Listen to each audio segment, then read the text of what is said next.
News India 27 नव्या पिढीचं नवं माध्यम। मराठी पत्रकारितेचे आद्यजनक आचार्य बाळशास्त्री जांभेकर यांच्या जयंतीनिमित्तानं नाशिक जिल्ह्यातील पत्रकार बांधवांसाठी रोड सेफ्टी विषयावर फेम द स्टोरी ही स्पर्धा द लँड एम्पायर आणि इंडो रोड सेफ्टी फाउंडेशन यांच्या वतीनं ही स्पर्धा आयोजित करण्यात आली होती। या स्पर्धेमध्ये एकूण 62 पत्रकारांनी सहभाग घेतला होता। त्यापैकी 5 स्पर्धकांची निवड करण्यात आली। यामध्ये प्रथम क्रमांक प्रशांत खरोटे, द्वितीय केशव मते, तृतीय क्रमांक अनिल मधुकर केदारी आणि उत्तेजनार्थ पारितोषिक मध्ये कुशल पाटील यतीन भानू यांची निवड करण्यात आली आहे। या प्रसंगी 3 नवीन चॅनलची सुरुवात करण्याची घोषणा देखील करण्यात आली आहे। या प्रसंगी प्रमुख पाहुणे म्हणून ज्येष्ठ पत्रकार मधुकर बुवा, राजाभाऊ गायकवाड, उपायुक्त जीएसटी देविदास वांगळे, वाहतूक निरीक्षक वासुदेव भगत, माजी प्रादेशिक परिवहन अधिकारी संजय सोनवणे, संस्थापक Indo road safety foundation Mandar Waikar, संचालक द लँड एम्पायर यांच्यासह पत्रकार बांधव मोठ्या संख्येने उपस्थित होते। यावेळी कुसुमाग्रज साप्ताहिकाचे पहिल्या विशेष अंकाचं प्रकाशन देखील करण्यात आले।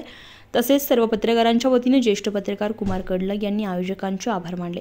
पत्रकार दिनाच्या कार्यक्रमाचे सूत्रसंचालन सौ पूनम कोकणे यांनी केले, तर आभार प्रदर्शन सौ सीमा दिवेकर राजगुरू यांनी मांडले। हा संपूर्ण कार्यक्रम यशस्वीरित्या पार पाडण्यासाठी पत्रकार अमर सोळंके, स्नेहा राठोड, ऋषिकेश विसपुते यांचे मोलाचे सहकार्य लाभले। माझ्यामध्ये पत्रकार हा व्यवसाय नाही, माझ्यामध्ये पत्रकार हा जॉब नाही, माझ्यामध्ये पत्रकार हा व्यवसाय नाही, माझ्यामध्ये पत्रकार हा जॉब नाही, माझ्यामध्ये पत्रकार ही एक प्रकारची जबाबदारी आहे। आणि ही जबाबदारी समाजातल्या प्रत्येक माणसाने घ्यावी। तो पत्रकार स्वतःला कधी म्हणतो ज्या टायमाला त्याच्या लेखणीतून समाजासाठी केल्या जाणाऱ्या सर्व घटनांवरती नियंत्रण येतो। आपण पत्रकारांना चौथा वाघ म्हणतो, चौथा स्तंभ म्हणतो। मला एक सांगा, वाघाला आयडेंटिटी कार्ड लावायची गरज नसते। वाघ समोर आला आणि समोरच्या माणसाची झाली समज वाघ समोर आला म्हणजे काय? पत्रकार समोर आले, पत्रकारांनी जर कोणी चुकत असेल तर पत्रकार त्याच्यावरती नियंत्रण ठेवण्याचं कार्य करतात, आणि जर कोणी व्यक्ती बरोबर असेल तर पत्रकार त्याला प्रसिद्धी करून त्याला समाजात स्थान देण्याचं काम करतात।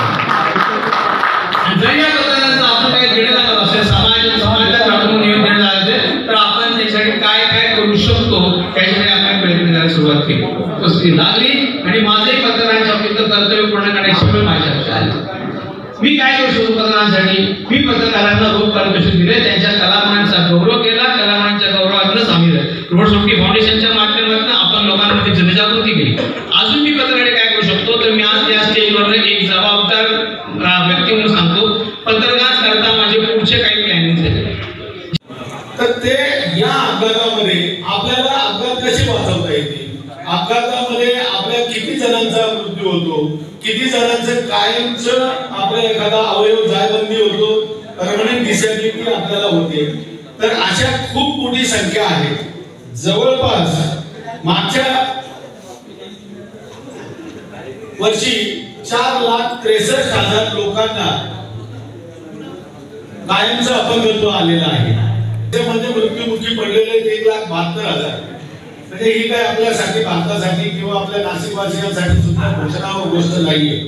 नाशिक शहराचा जर विचार केला तर मागच्या वर्षी नोव्हेंबर पर्यंत, 24 नोव्हेंबर पर्यंत जवळपास नाशिक शहर आणि नाशिक जिल्ह्यामध्ये 1,003 लोकांचा मृत्यू झालेला आहे। या सगळ्या आकडेवारी बघितल्यानंतर कुठेतरी आपल्याला असं खंत वाटते की आपण कुठे चाललेलो आहे।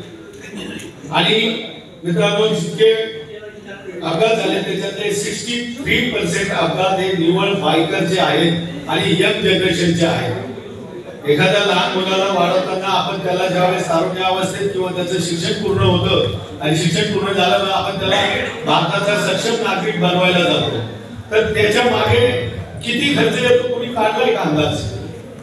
जवळपास 25 लाख रुपयाचा खर्च येतो त्याला त्याच्या पायावरती उभं राहण्यापर्यंत।